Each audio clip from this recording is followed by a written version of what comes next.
তো তোমাদের সকলের জন্য একটা কিন্তু খুবই খুশির খবর আছে। তোমাদের কিন্তু সব রেজাল্ট গুলো যেগুলো আটকে ছিল বা ওবিসি মামলার কিন্তু রায় কিন্তু কালকে কিন্তু আসতে চলেছে। হ্যাঁ, তোমরা ঠিকই শুনেছো, কালকেই কিন্তু তোমাদের বেসিক্যালি ওবিসি মামলার কিন্তু সমস্ত রায় কিন্তু আসতে চলেছে। তো ব্যাপারটা কি হয়েছে আমি প্রথম থেকে বলি। তোমরা সবাই জানো কালকে আমি তোমাদের জন্য একটা ভিডিও বানিয়েছিলাম যেখানে আমি বলেছিলাম যে আমাদের সুপ্রিম কোর্টে কিন্তু একটা ওরাল হিয়ারিং ছিল। তো সেই ওরাল হিয়ারিং এ বেসিক্যালি কি হয়েছিল, আমাদের যেই মানে সিজিআই আছেন তিনি কিন্তু বলেই দিয়েছিলেন যে বেসিক্যালি যারা হচ্ছে আমাদের হচ্ছে যে 9 সেপ্টেম্বর যে আমাদের অনলাইন জেনারেটেড যে ডেট আছে সেটার কিন্তু আগে কিন্তু আমাদের হিয়ারিং সম্ভব নয়। কারণ সুপ্রিম কোর্টে যেটা শিডিউল সেটা মেনটেন করে কিন্তু সুপ্রিম কোর্টে কেস কিন্তু শোনা হবে।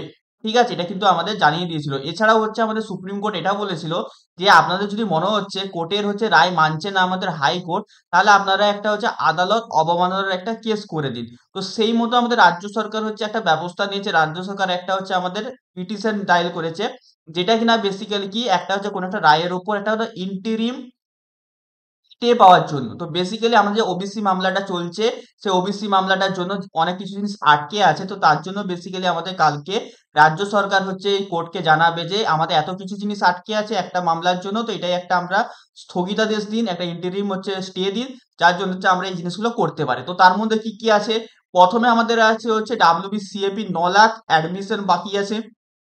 এছাড়াও আমাদের ডাব্লিউবি জেইর আন্ডারে হচ্ছে বিটেক কলেজে অ্যাডমিশন বাকি আছে।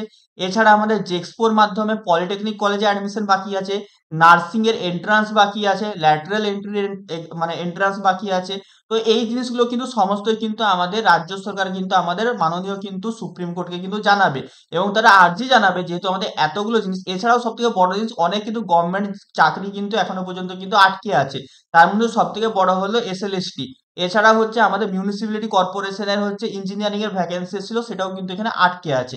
তো এই সমস্ত জিনিসগুলো আমাদের কিন্তু একত্রিত করে রাজ্য সরকারের যে হচ্ছে আমাদের উকিল আছে তিনি কিন্তু সুপ্রিম কোর্টে কিন্তু জানাবেন, এবং তিনি আর্জি জানাবেন যেহেতু আমাদের এতগুলো জিনিস বাকি আছে, আপনি কিন্তু একটা মানে কোন একটা ফাইনাল রায় দিন বা হচ্ছে একটা স্টে দিন, যাতে হচ্ছে আমরা ফার্দার এই প্রসেসগুলো করতে পারি। কারণ হচ্ছে সুপ্রিম কোর্টের রায়ের পর আমাদের হাইকোর্টের হচ্ছে মানে আলাদা একটু রায় আসছে, তার জন্য হচ্ছে এখানে প্রবলেম সৃষ্টি হচ্ছে। তো এই জন্য একটা মানে আর্জি কিন্তু জানানো হবে। তো এইটা কিন্তু একটা খুশির খবর যে আগামীকালই কিন্তু এই মামলার কিন্তু শুনানি কিন্তু আছে। তো সবাই একটু খুশি হয়ে যাও, মুখে একটু হাসি আনো।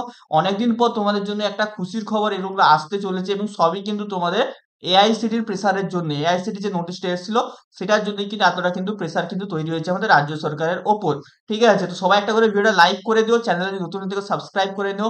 কালকে কি তোমাদের হচ্ছে আমাদের সুপ্রিম কোর্ট কি বলবে না বলবে তার উপর ভিডিও আসবে।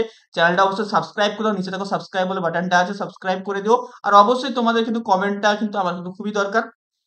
তো সবাই মিলে অবশ্যই কিন্তু কমেন্টটা কিন্তু অবশ্যই করবে। ঠিক আছে, তো দেখা হবে তোমাদের সাথে অন্য কোনো একটা ভিডিওতে। টাটা।